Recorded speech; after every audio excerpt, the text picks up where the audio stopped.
watch and burn. Hey guys, so today I wanted to discuss Danzig's return after the extended, I believe it was a 7-year difference between Circle of Snakes and the record I'm discussing today, and that is Deth Red Sabaoth. Now this is, he needed the break because his voice was labored sounding on Circle of Snakes, and he clearly wasn't looking after it very much because he sounded tired and his voice sounded stressed and thin.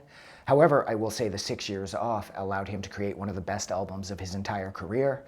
It's kind of split up into two parts. The first half hit hard and heavy with Hammer of the Gods, Revengeful, Rebel Spirits, Black Candy, and which is considered by pretty much his entire fan base one of the best songs he's ever written in his entire career, and that is On a Wicked Night.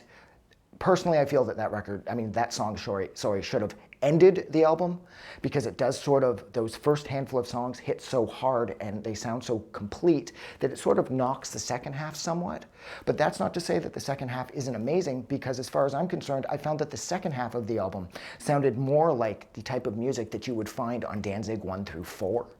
So this record, in a lot of ways, Jesus Christ, it's cold up here.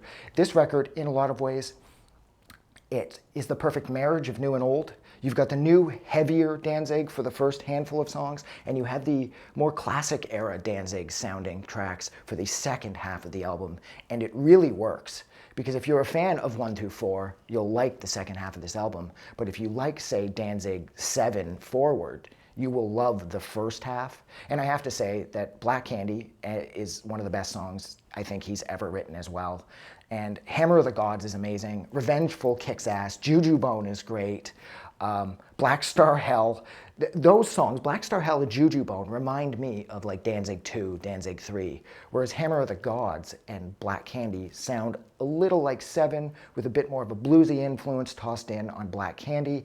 But still, I love that Danzig played the drums on Black Candy too. I mean, the man is a fucking powerhouse of talent, but I think everybody knows that now, or the people that know who he is know that by now, so it's not so much a surprise to say that Danzig is a powerhouse of talent. But I do really believe that On a Wicked Night should have been the album closer. It's one of the strongest songs he's ever written, and I do feel that putting it in the middle of the album sort of sold the rest of the album short, because in a lot of ways the songs couldn't compare.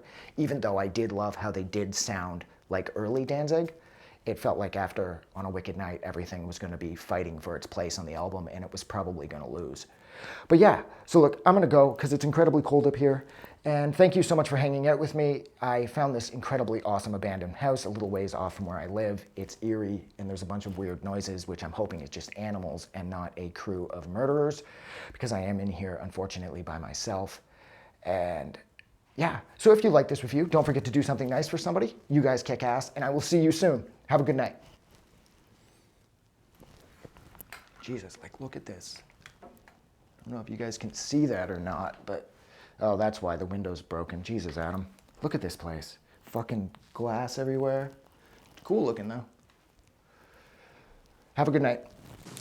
I just wanted to say thank you for making it through the entire video. I really appreciate it.